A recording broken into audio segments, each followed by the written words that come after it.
all on behalf of Saraswat International Academy. Myself Satish Makwana, subject English, Standard 8th English Medium, Chapter 1, The Best Christmas Present in the World, Part 1. The best Christmas present in the world. There are some dates or periods of time in the history of the world that are so significant that everyone knows and remembers them. The story you will read mentions one such date and event, a war between the British and the Germans in 1914. So we all know that we have different dates or events in the history of the world that are very important to everyone, and we remember those dates. For example, we have Independence Day, we have Republic Day, we have Gandhi Jayanti. These are various dates, and there are various events in the history that are very important, and many of them remembers those dates. The story which we are going to read notifies one such event, that is a war between the British and the Germans in 1914. I spotted it in a junk shop in Bridport, a roll-top desk. Now here I represents the narrator, who is Michael Morpurgo. So I spotted it in a junk shop in Bridport. Now junk shop means a shop where old things are been resold in Bridport. Bridport is the name of a market town in England. A roll-top desk. Now what do you mean by a roll-top desk? A writing desk. The men said it was early 19th century and oak. So the desk was dated 19th century and made up of oak. Oak is a type of wood. I had wanted one, but they were far too expensive. So the narrator wanted a similar type of a roll-top desk for himself, but the ones which he had seen before were very too expensive. This one was in a bad condition. The roll-top in several pieces. One leg clumsily mended, scotch marks all down one side. So the one which he saw in the junk shop was in a bad condition. It was clumsily mended. What do you mean by clumsily mended? It was repaired in a not good condition. Scotch marks all down one side. What do you mean by scotch marks? Burn marks. It can be due to fire. It was going for very little money. So the shopkeeper was selling it at a very low price.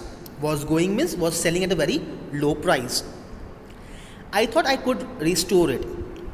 So the narrator thought he could repair it. Restore means repair it. It would be a risk, a challenge, but I had to have it. So the narrator thought that it can be a risk to buy a old roll-top desk and repair it, and it would be a challenge, but he wanted to have it. I paid the man and brought it back to my workroom at the back of the garage. So at the end, he paid the money to the shopkeeper and he got the roll-top desk to his workplace back of the garage. I began work on it on Christmas Eve. So he started working on that desk in the Christmas evening. I removed the roll-top completely and pulled out the drawers. The winner had lifted almost everywhere. Now what do you mean by winner? It's a thin layer of plastic which is sticked on the roll-top desk to avoid dust or dirt to accumulate on the wood. So for the safety of the furniture, it is applied on the furniture. The winner. So the winner was completely removed, lifted from everywhere on the desk. Looked like water damage to me. Both the fire and water had clearly taken their toll on this desk. So the desk was totally damaged by water as well as fire. It had clearly taken their toll on this desk. Taken their toll on the desk means it had been totally damaged. The last drawer was stuck fast. Was stuck fast means was tightly stuck. I tried all I could to ease it out gently. So the narrator tried to remove the desk very gently, very slowly, that it wouldn't break the drawer. In the end, I used brute force. I struck it sharply with the side of my fist, and the drawer flew open to reveal a shallow space underneath a secret drawer. So when the narrator tried with a huge force to open the drawer, at the end it opened up and it revealed. Revealed means it showed something which was kept secretly. It was an underneath secret drawer. There was something in there. I reached in and took out a small black tin box. So there was a small tin box inside the secret drawer. So he removed the box out of the drawer. Sellotaped to the top of it was a piece of lined note paper, and written on it in a shaky handwriting, Jim's last letter received January 25th, 1915, to be buried with me when the time comes. I knew as I did it that it was wrong of me to open the box, but curiosity got the better of my scrubs. It usually does. So when he removed the black tin box, there was a note paper in the box, a letter. It was written in a shaky handwriting, and on the top of the letter it was written, Jim's last letter received January 25th, 1915, to be buried with me when the time comes. So to be buried with me when time comes means when I'm dead, this letter has to be buried with me.